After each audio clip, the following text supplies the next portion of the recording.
জয় মা সরস্বতী, জয় শ্রী শ্যাম। আজকে আমরা শুরু করছি অনুশীলনী 1.5-এর ক্লাস 5। 7 দাগে যে সমস্ত অঙ্কগুলো বাকি ছিল, নিচের প্রশ্নগুলি যথাযথ উত্তর দাও, সেই প্রশ্নগুলোর যে ভাষার অঙ্ক সেগুলো আজকের ক্লাসে আমরা পরপর শিখব। এর আগে আমরা অনুশীলনী 1.5-এর 1 দাগে যে সঠিক উত্তর নির্বাচন করো, এখানে যে 10টা অঙ্ক ছিল সেই পার্টটা আমরা অলরেডি কমপ্লিট করে দিয়েছি। কিন্তু এখন প্রশ্ন হচ্ছে 2 নম্বর, 3 নম্বর, 4 নম্বর, 5 নম্বর, 6 নম্বর এই দাগ নম্বরগুলো কোথায় গেল। আমরা এই 7 দাগ কমপ্লিট করার পর যে নম্বরগুলো বললাম সেগুলো আমরা তারপরে ক্লাসগুলোতে কমপ্লিট করব। তো যেগুলো মোস্ট ইম্পর্টেন্ট অর্থাৎ ভাষার অঙ্কগুলো এবং এমসিকিউ টাইপ কোশ্চেনগুলো সেগুলো আমরা আগে করব, কেন কি সামনে তোমাদের পরীক্ষা চলে আসছে। তারপরে আমরা আস্তে আস্তে যোগ করো, বিয়োগ করো, গুণ করো, ভাগ করো, শূন্যস্থান পূরণ করো, এইসব সেকশনগুলো আমরা একের পর এক সমাধান দেখে নেব। এখানে 7 নম্বর দাগের একে যে অঙ্কটি বলেছে যে একটি চিঠি 14 মার্চ শুক্রবার পোস্ট করা হলো। পোস্ট করার দিন ধরে চিঠিটি পৌঁছতে 12 দিন সময় লাগলে সেটি কত তারিখ কিবার পৌঁছবে, এটা হলো আমাদের প্রশ্ন। তো যে ডেটাগুলো আমাদেরকে দিয়ে দেওয়া আছে সেই ডেটাগুলোকে প্রথমে আমরা লিখে নেব, তাহলে আমাদের কি হবে, অঙ্কটা সলভ করতে সুবিধা হবে। তাহলে প্রদত্ত অর্থ হচ্ছে দেওয়া আছে হলো। এবার কি কি ডেটা দেওয়া আছে, যে বলা হচ্ছে যে চিঠিটি 14ই মার্চ, ঠিক আছে, পোস্ট করা হলো। বা এখানে যে ডেটাটা দেওয়া হচ্ছে সেটা কী বার, সেই বারটাও মেনশন করে দাও, শুক্রবার। মানে 14ই মার্চটা কী বার ছিল, শুক্রবার ছিল, ঠিক আছে। এটাকে পোস্ট করা হয়েছে, পোস্ট করা হলো। এরপরে আমাদের যে সময়টা দেওয়া আছে, এখানে বলা হচ্ছে পোস্ট করার দিন ধরে চিঠিটি পৌঁছতে 12 দিন সময় লাগলো। অর্থাৎ পোস্ট করার দিন ধরে চিঠিটি পৌঁছতে মোট কতদিন সময় লাগছে, 12 দিন। তাহলে এই লাইনটাকে আমরা টুকবো প্রপাতিগণিত বই থেকে। পোস্ট করার দিন ধরে চিঠিটি পৌঁছতে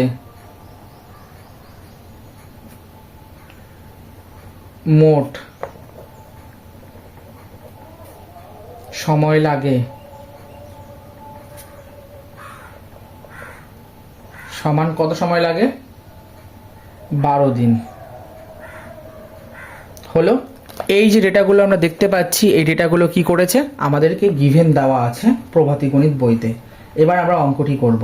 তাহলে 14ই মার্চ থেকে, ধরো 14ই মার্চ থেকে শুরু করে আরও 12 দিন যদি আমাদের পিছোতে হয়, তাহলে মোট কতদিন হচ্ছে আগে সেটা আমরা ক্যালকুলেশন করে নেব। তাহলে এখানে আমরা কি করছি, এই 14ই মার্চের সাথে আমরা কি করছি, 12 বিয়োগ 1 করে দেব। তোমাদের মনে এখন প্রশ্ন জাগতে পারে 1 কেন করব, কারণ একটা কথা জানবে, যে দিনটা মানে প্রেজেন্ট যেটা আর কি বর্তমান, সেই দিন পর্যন্ত আমরা নেব না, তার আগের দিন পর্যন্ত আমরা নিই। তার জন্য কি করছি, 1 কমিয়ে দিচ্ছি। তাহলে 14-র সাথে যে আমি 11 যোগ করছি, তাহলে কত পেলাম, 25 দিন, ঠিক। বা 25 দিন বা 25শে মার্চ, এখানে দিন না লিখে মার্চ কথাটাই লিখে দিই, 25শে মার্চ। মানে যদি 14ই মার্চ থেকে আমি আরও 11 দিন এগোই, মানে 12 তারিখে তো জমা পড়লো, তার আগের দিন পর্যন্ত, তাহলে এটা কত হচ্ছে, টোটাল 25শে মার্চ, ঠিক আছে। এইবার আমাদের একটা কাজ হচ্ছে, সেটি হলো এই যে এই 25শে মার্চ যেটা পেলাম, এবার এই 25শে মার্চ থেকে আমরা কি করব, 14ই যে মার্চ সেটাকে বিয়োগ করে দেব। বিয়োগ করলে আমরা কি পাচ্ছি বন্ধুরা, আমরা কিন্তু ঘুরে ফিরে কিন্তু ওই 11 দিন পাচ্ছি। এখন তাহলে তোমাদের মনে প্রশ্ন জাগতে পারে, তাহলে তো আমাদের ওই কি বলে 12 থেকে 1 বাদ দিয়ে আমরা 11 দিন করে দিতে পারতাম। হ্যাঁ, 12 থেকে আমরা 11 বাদ দিয়ে, মানে 1 বাদ দিয়ে 11 দিন সরাসরি লিখতে পারতাম, কিন্তু এই ক্ষেত্রে আমরা কি করলাম, প্রথমে 14 থেকে 11 দিন পর্যন্ত গেলাম, গিয়ে দেখলাম যে আমাদের টোটাল 25 দিন হচ্ছে, বা 25শে মার্চ, ঠিক আছে। এবার ওই 25শে মার্চ থেকে যখন আমরা 14ই মার্চটাকে বাদ দিয়ে দিচ্ছি, তখন আমরা কি পাচ্ছি, 11 দিন, ঠিক আছে হলো। যেই আমরা 11 দিন পেলাম, সেই 11 দিনকে আমরা কি করব, যেহেতু এটা দিন রয়েছে, এটাকে সপ্তাহে কনভার্ট করতে হবে। আর আমরা কি জানি, আমরা জানি যে 7 দিন সমান সমান কত হয়, 1 সপ্তাহ, তাই না। তাহলে এটা লিখে নেব, আমরা জানি, কি জানি, যে 7 দিন সমান 1 সপ্তাহ হলো। এবার 1 সপ্তাহ যদি হয়, তাহলে 11 দিন সমান কত হচ্ছে, 11/7 হবে। অ্যাকচুয়ালি হয়েছে কি, এটা ঐকিক নিয়ম। এবার যখনই তোমরা এই 11কে 7 দিয়ে ভাগ করবে, দেখবা 1 সপ্তাহ মানে ভাগফলটা আর কি 1 আসবে, আর এর যে ভাগ শেষটা সেটা থাকছে 4 দিন। 4 দিন হলো। এবার আমরা কি করি, যখন ভাগ শেষটা পেয়ে যাই বা যে অর্ধেকগুলো পেয়ে যাই, সেগুলোকে কি করি আমরা, মানে মেন যে আমাদের বার থাকে সেই বারের সাথে আমরা কি করি, যোগ করে থাকি। তাহলে এখন ধরো যে আমাদের কাছে কি ছিল, 14ই মার্চ ছিল শুক্রবার, তার সাথে আরো 4 দিন যোগ করে দিই। তাহলে শুক্রবারের পরে আরো 4 দিন এগো। শুক্রবারের পরে কি হচ্ছে, শনিবার, রবিবার, সোমবার, মঙ্গলবার। তাহলে এখানে কত হবে, মঙ্গলবার। তাহলে বন্ধুরা উত্তরটা আমরা কি লিখতে পারি, যে চিঠিটি 25শে মার্চ মঙ্গলবার পৌঁছবে।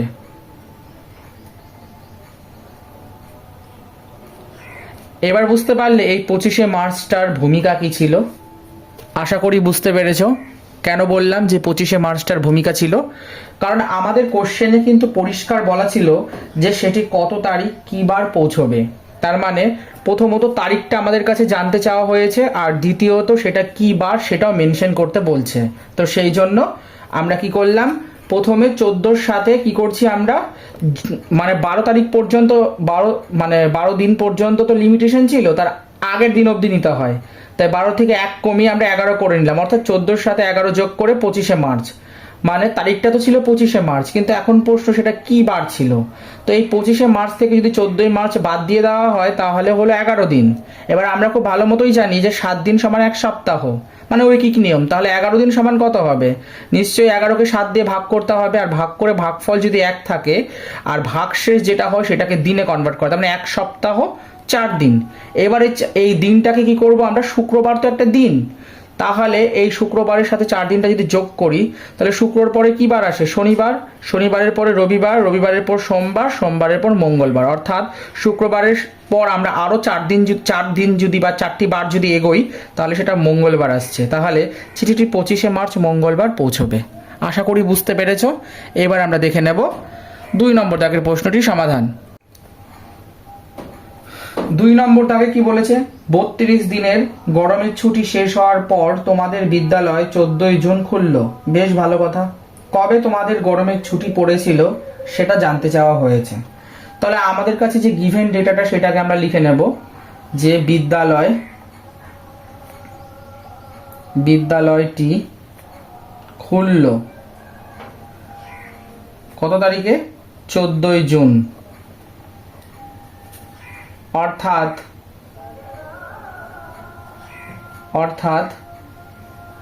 13ই জুন পর্যন্ত গরমের ছুটি ছিল।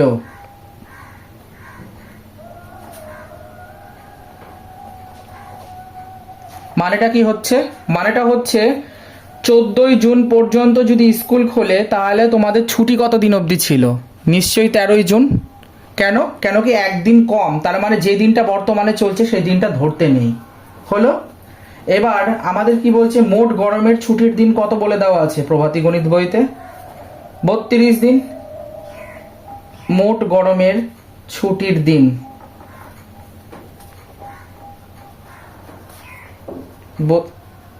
32 দিন হলো। এবার 32 দিন তো আমাদের মোট গরমের ছুটি হলো। তাহলে আমরা যে আমাদের যে ছুটি ছিল, মানে খুললো আর কি স্কুলটা, সেটা কত, তার মানে জুন মাসের ছুটির দিন ছিল 13 দিন। তাহলে মে মাসের ছুটির দিন কত হচ্ছে সেটাকে আমরা বার করব। সুতরাং মে মাসের ছুটির দিন ছিল 32 বিয়োগ 13 সমান কত হচ্ছে, 19 দিন। হলো এইটুকুনি। এরপরে আমরা কি করছি, যেহেতু মে মাস 31 দিনের হয়, তাই তো, মে মাস 31 দিনের হয়, এটা আমরা সকলেই জানি। সুতরাং মে মাসের 12 তারিখ পর্যন্ত স্কুল খোলা ছিল এবং 13ই মে থেকে ছুটি শুরু হয়েছিল। সুতরাং যদি হিসাব করে আমরা দেখি যে 31-এর থেকে যদি আমরা 19 যোগ করে, মানে 19 বিয়োগ করে 1 যোগ করে দিই, তাহলে কিন্তু আমাদের 13ই মেই হচ্ছে। ঠিক, তাহলে 13, সুতরাং 13ই মে গরমের ছুটি পড়েছিল, গরমের ছুটি পড়েছিল। দেখো বুঝতে পারলে নাকি? আমি একটু লেখে লেখে করালাম অঙ্কটি যাতে তোমরা বুঝতে পারো, এই কারণেই। আর যখন তোমরা অঙ্কটা ভালো মতো বুঝতে পারবে, তোমরা চাইলে নিজেরাও এই অঙ্কটিকে রিডিউস করে করতে পারো। বিদ্যালয় খুলল 14ই জুন, অর্থাৎ 13ই জুন পর্যন্ত কি হলো, গরমে ছুটি ছিল। বেশ ভালো কথা। মোট গরমের ছুটির দিনটা যদি আমরা দেখি, তাহলে আমাদের প্রভাতী গণিত বইতে 32 দিন বলে দেওয়া রয়েছে। হলো। এরপরে বলছে মে মাসের ছুটির দিন ছিল, তাহলে মে মাসে কতদিন ছুটি ছিল সেই দিন সংখ্যাও যদি আমরা দেখতে চাই, তাহলে 32-এর থেকে 13 বাদ দিয়ে দিলে আমরা জানতে পারছি 19 দিন। আর মে মাস যেহেতু 31 দিনের হয়, তাহলে মে মাসে 12 তারিখ পর্যন্ত যদি স্কুল খোলা হয়, তাহলে 13ই মে থেকে ছুটি শুরু হয়েছিল। তাই বলে তো সে 12ই মে পর্যন্ত আর কি স্কুল খোলা হলো। তাহলে 31 থেকে যদি 19 বাদ দাও আর তার সঙ্গে 1 যোগ করো, তাহলে দেখো 13ই মে হচ্ছে, অর্থাৎ 13ই মে গরমের ছুটি পড়েছিল। আশা করি বুঝতে পেরেছো। যদি কারোর কোনো ডাউট থাকে, প্রশ্ন থাকে, তোমরা অতি অবশ্যই আমাকে জানাতে পারো। আর হ্যান্ড রাইটিংটা তাড়াহুড়ো করে লিখতে গিয়ে বাংলা ইংলিশ গন্ডগোল হচ্ছে, একটু কষ্ট করে উদ্ধার করে ফেয়ার করে সুন্দর করে নোটস করে নিও। দেখে নেব 3 নম্বর প্রশ্নটির সমাধান। 3 নম্বর দাগে কি বলেছে, তোমার দিদির বয়স যখন 6 বছর তখন তোমার জন্ম, তোমার দিদির বয়স যখন 17 বছর তখন তোমার বয়স কত হবে, এটি হলো প্রশ্ন। ঠিক, তাহলে এই কোশ্চেনটিকে আমরা কি করব, প্রথমে যে গিভেন ডেটা দেওয়া আছে সেটাকে প্রথমে আমাদেরকে লিখতে হবে। ঠিক আছে, তারপরে আমরা অঙ্কটিকে কি করব, ধাপে ধাপে সমাধান করব। তাহলে দিদির বয়স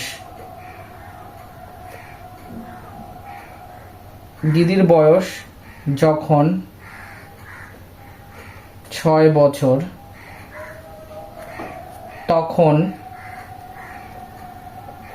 তখন আমার জন্ম,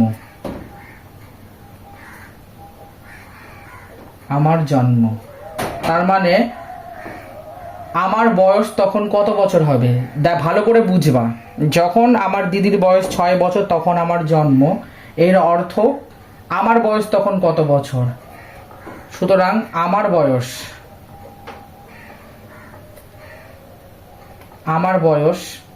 তখন কত হবে, আমার বয়স তখন 0 বছর হবে, কারণ আমার সবে জন্ম হয়েছে, তাই না? তাহলে দিদির বয়স, সুতরাং দিদির বয়স যখন 17 বছর হবে তখন আমার বয়স হবে দিদির বয়সের থেকে 6 বছর কম। অতএব আমার বয়স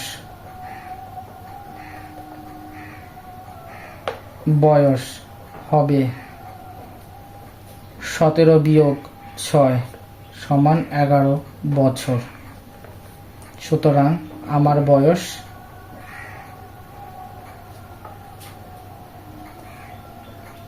11 বছর। আশা করি বুঝতে পেরেছো। দিদির বয়স যখন 6 বছর ছিল তখন আমার বয়স কত হয়েছে? 0 বছর, কারণ সবে আমি জন্মেছি। বেশ ভালো কথা। যখন দিদির বয়স 17 বছর হলো তখন আমার বয়স কত হবে? নিশ্চয়ই আমার বয়স মানে দিদির বয়স যখন 17 বছর হবে তখন আমার বয়স হবে দিদির বয়সের থেকে 6 বছর কম। তাহলে আমার বয়স হতে গেলে 17 থেকে যদি 6 বাদ দিয়ে দিই তাহলে 11 বছর, অর্থাৎ আমার বয়স কত বছর হচ্ছে? 11 বছর। এটি হলো নির্ণীয় সঠিক উত্তর।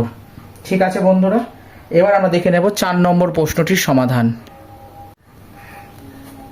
4 নম্বর দাগের অঙ্কটি কি বলেছে? যে 2000 খ্রিস্টাব্দ একটি অধিবর্ষ, কিন্তু 2100 খ্রিস্টাব্দ অধিবর্ষ নয়। সহজ গাণিতিক প্রক্রিয়ায় তুমি এটি কিভাবে বুঝবে? এই প্রশ্নটির জন্য আমরা কি করব, একটু ব্যাখ্যামূলকভাবে আমি সুন্দর করে পয়েন্ট করে করে যে কথাগুলো লিখছি সেগুলো তোমরা ঠান্ডা মাথায় ধরে ধরে এগুলো লিখবা। আর এতে আমরা বোঝার চেষ্টা করব যে আমাদের পুরো কনসেপ্টটা ক্লিয়ার হবে। এবং কোশ্চেনটি একটু ব্যাখ্যামূলক টাইপের, মানে থিওরিটিক্যাল কোশ্চেন, তো কিন্তু আমাদের একটু লিখে লিখে করতে হবে।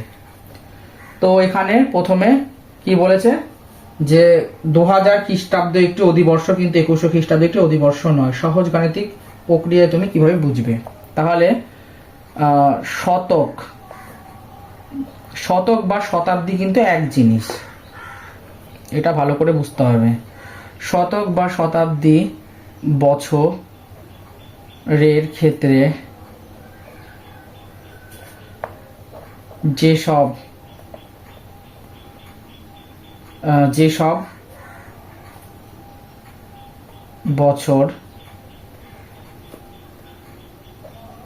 বছরের শেষে দুটি শূন্য বা এরকম ডবল ডবল জিরো থাকে,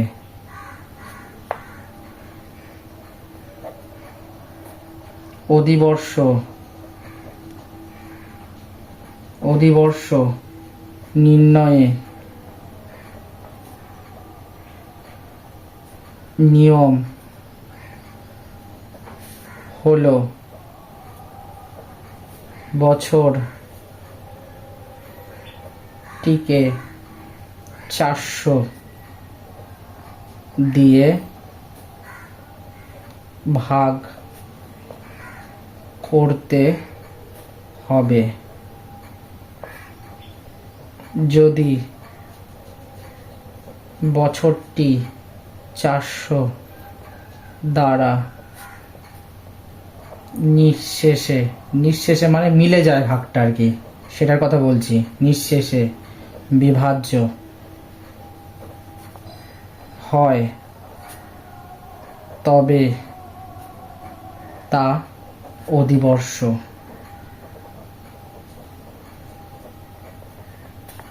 অধিবর্ষ নিয়মটি কি করলাম? লিখলাম, হলো। এরপর সুতরাং 2000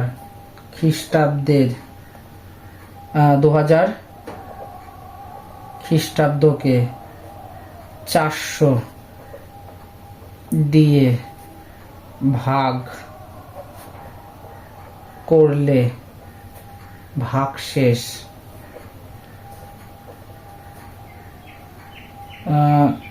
2000কে 400 দিয়ে ভাগ করলে ভাগ ফল 5 হয়। দেখো 4 5 20, ওই জন্য হয়, এবং কোনো ভাগশেষ থাকে না। সুতরাং 2000 একটি অধিবর্ষ।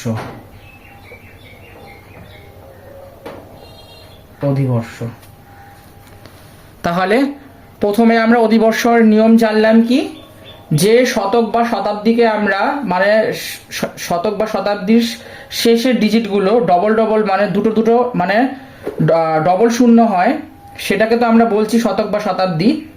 ঠিক আছে, অধিবর্ষ নির্ণয়ের নিয়মটা কি? তাকে যদি মানে যে সংখ্যাগুলোর শেষ মানে লাস্ট ডিজিট দুটো দুটো শূন্য, সেটাকে যখন আমরা 400 দিয়ে ভাগ করছি, তখন যদি ভাগ করলে ভাগটা একদম মিলে যায়, কোনো ভাগফলটা হবে কিন্তু ভাগ শেষটা শূন্য হবে, তখন আমরা তাকে অধিবর্ষ বলছি। কিন্তু প্রভাতী গণিত বইতে আমাদের 2000 খ্রিস্টাব্দটা দেওয়া রয়েছে, সেটাকে 400 দিয়ে ভাগ করলে কি হচ্ছে যে ভাগফল হচ্ছে 5, কিন্তু ভাগশেষ কি হচ্ছে, থাকছে না। সুতরাং এই 2000 সালটা হলো কি একটি অধিবর্ষ। কিন্তু বইতে আরো একটা ডিজিট বলা রয়েছে মানে সংখ্যা, সেটা হচ্ছে নাম্বারটা কি ছিল, 2100। 2100কে যদি আমরা 400 দিয়ে ভাগ করি, ভাগ করলে এটি নিঃশেষে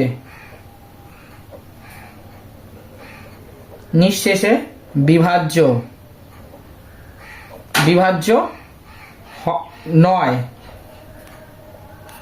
মানে কি, নিঃশেষে বিভাজ্য নয় মানে হচ্ছে এটার একটা ভাগশেষ থাকে, অর্থাৎ এই 2100, ঠিক আছে, এই সালটা অধিবর্ষ নয়,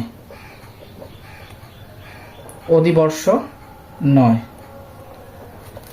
এই কোশ্চেনটি আমি তোমাদেরকে লেখে লেখে করালাম, কিন্তু যখন তোমরা পরীক্ষার খাতায় রিপ্রেজেন্ট করবে তখন কি করবে, 2000 সালকে 400 দিয়ে ভাগ করবা, করে ভাগফল 5 হবে আর ভাগশেষ কি হবে, 0। সুতরাং লিখে দেবা যে 2000 একটি অধিবর্ষ। কিন্তু 2100কেও ভাগ করবা, কিন্তু করে 400 দিয়ে ভাগ করার পর দেখবে যে ভাগফল হবে, ভাগশেষও থাকবে, তখন কি লেখা দেবা, যখনই ভাগশেষ চলে আসবে তখন হবে যে 2100 অধিবর্ষ নয়। এই কনসেপ্টটি কিন্তু এখানে কাজ করেছে। এবার আমরা দেখে নেব 5 নম্বর প্রশ্নটির সমাধান। তাহলে 4 দাগের কোশ্চেনটি কি হচ্ছে বন্ধুরা, 4 দাগে বলেছে যে পেন্ডুলাম একটি দেওয়াল ঘড়িতে ভোর 5টা বাজার ঘন্টা পড়তে 5 সেকেন্ড সময় লাগে, তাহলে ওই ঘড়িতে সকাল 9টা বাজার ঘন্টা পড়তে কত সময় লাগবে? তাহলে আমাদের কাছে যে ডেটাটা দেওয়া আছে সেটা আমরা লিখে নিই। তাহলে ভোর 5টা বাজার সময় ঘড়িটি পর পর 5টি ঘন্টা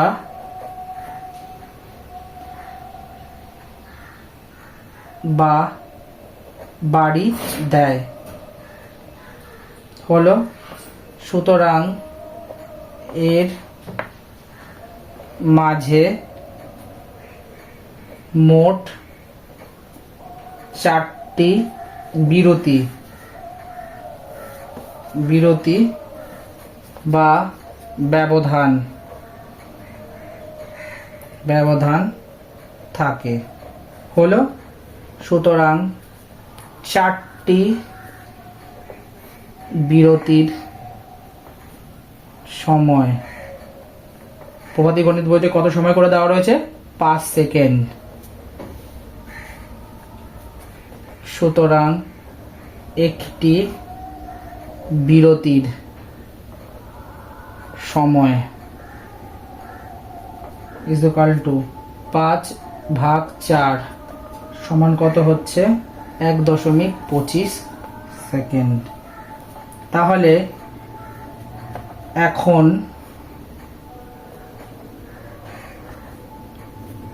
সকাল 9টা বাজার সময় ঘড়িটি 9টি ঘন্টা বাজবে, এর মাঝে মোট 9-1 সমান 8টি বিরতি থাকবে। আশা করি বুঝতে পেরেছ। সুতরাং 8টি বিরতি মোট সময় ইজ ইকুয়াল টু 8 গুণিত 1.25 সমান 10 সেকেন্ড। এটি হলো আমাদের নির্ণীয় উত্তর। আশা করি বুঝতে পেরেছো। কি করতে হবে আমি তোমাদেরকে জিনিসটি স্টেপ বাই স্টেপ বুঝিয়ে দিচ্ছি, সেটি হচ্ছে ভালো করে বোঝার চেষ্টা করো। বলছে ভোর 5টা বাজার সময় ঘড়িটি পরপর 5টি ঘন্টা বাড়ি দেয়, তাহলে এর মাঝে মোট 4টি বিরতি বা ব্যবধান থাকে। তাহলে 4টি বিরতির সময় হচ্ছে 5 সেকেন্ড, যেটা আমাদের প্রদত্ত দেওয়া আছে। তাহলে একটি বিরতির সময় কত হবে? ঐকিক নিয়মে 5/4 সমান 1.25 সেকেন্ড হলো। এখন সকাল 9টি বাজার সময় ঘড়িটি 9টি ঘন্টা বাজবে, তাহলে এর মাঝে মোট যে সময়টা সেটা কত? 9টা থেকে 9টার মাঝে, তাহলে 1 বাদ দিলে কত হচ্ছে? 8টি। তাহলে 8টি বিরতি থাকছে। তাহলে 8টি বিরতির যদি মোট সময় জানতে চাই, তাহলে আমরা কি করছি? এই 8টি বিরতির সাথে এখানে যে 1.25 সেকেন্ড পেলাম আর এখানে যেটা পেলাম 8টি বিরতি, এই দুটোকে যদি গুণ করে দিই টোটাল 10 সেকেন্ড। তার মানে এই 10 সেকেন্ড হচ্ছে আমাদের সঠিক উত্তর। আশা করি বুঝতে পেরেছো। যদি কোনো রকম ডাউট থাকে তাহলে তোমরা অতি অবশ্যই কিন্তু আমাকে জানাতে পারো। দেখে নেব পরের কোশ্চেনের সমাধান। 5 নম্বর দাগে যে কোশ্চেনটি বলেছে সেটি আমরা দেখে নেব। তোমাদের বিদ্যালয়ে 1960 খ্রিস্টাব্দে প্রতিষ্ঠিত হয়েছিল। তোমাদের বিদ্যালয়ের সুবর্ণ জয়ন্তী কত খ্রিস্টাব্দে পালন করা হবে? এটি হলো প্রশ্ন। তাহলে এখানে আমরা জানি কোনো প্রতিষ্ঠানের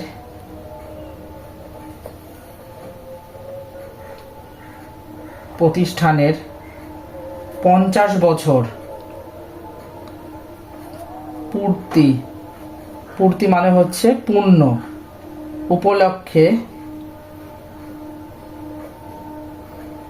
উপলক্ষে সুবর্ণ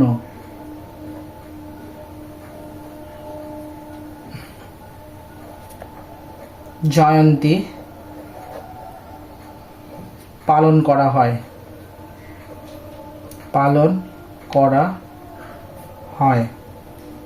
এটা হলো আমাদের বেসিক নলেজ। মানে আমরা কি জানি? কোনো প্রতিষ্ঠানের 50 বছর পূর্তি বা পূর্ণ হওয়ার উপলক্ষে কিন্তু এই সুবর্ণ জয়ন্তীটা পালন করা হয়ে থাকে। তাহলে আমাদের প্রভাতী গণিত বইতে কোশ্চেনে যে বিদ্যালয়টা ছিল সেটা প্রতিষ্ঠা হয়েছিল কত? 1960 খ্রিস্টাব্দে। তাহলে বিদ্যালয়টি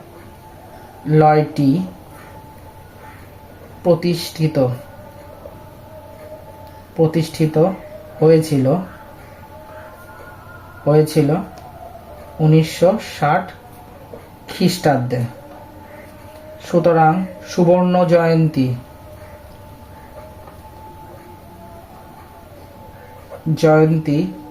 পালিত হবে প্রতিষ্ঠার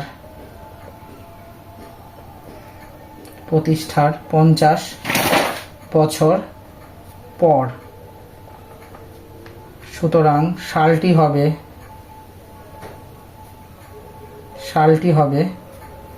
1960 প্লাস 50 সমান কত হচ্ছে? 2010 খ্রিস্টাব্দে। এটি হলো আমাদের নির্ণীয় উত্তর। আশা করি বুঝতে পেরেছ। প্রথমে আমরা কি করলাম? এই কোশ্চেনটির জন্য সাধারণত আমাদের কি হচ্ছে? আমাদের একটু জেনারেল নলেজ থাকা দরকার। কি না, আমরা জানি কোনো প্রতিষ্ঠানের 50 বছর পরেই কিন্তু সেই প্রতিষ্ঠানটির সুবর্ণ জয়ন্তী পালন করা হয়। যেহেতু আমাদের কোশ্চেনে প্রভাতী গণিত বইতে দেওয়া আছে বিদ্যালয়টি প্রতিষ্ঠিত হয়েছিল 1960 খ্রিস্টাব্দে, ঠিক? তাহলে এই 1960 খ্রিস্টাব্দের সাথে যদি আমরা এই 50টা যোগ করে দিই তাহলে হচ্ছে 2010। তার মানে সুবর্ণ জয়ন্তী পালিত হবে প্রতিষ্ঠার 50 বছর পর, অর্থাৎ সালটি হবে 1960-এর সাথে 50 যোগ করলে 2010 খ্রিস্টাব্দ। এটি হচ্ছে আমাদের নির্ণীয় উত্তর। তাহলে ক্লাস 5-এর প্রিয় ছাত্রছাত্রী বন্ধুরা, আমরা এই 7 দাগের 1 থেকে 5 দাগ পর্যন্ত কমপ্লিট করেছি। আর প্রভাতী গণিত বইয়ের পিছনে আরও বেশ কিছু অঙ্ক 10-12টার মতো বাকি আছে। সে কটা আমরা পরের পার্টে কমপ্লিট করলে তাহলে আমাদের 7 দাগটা কমপ্লিট হয়ে যাবে। আজকের এই সেশনটা যদি ভালো লাগে অতি অবশ্যই লাইক করো, বন্ধুদেরকে বেশি বেশি করে শেয়ার করো, কোনো রকম ডাউট হলে কমেন্ট করো, আর বেশি বেশি করে লাইক কমেন্ট শেয়ারে ভরিয়ে দাও। তাহলে আজকের এই সেশনটা আমি এখানে সমাপ্ত করছি। পরের সেশনে তোমাদের সাথে বাকি অঙ্কগুলো নিয়ে দেখা হবে। টাটা।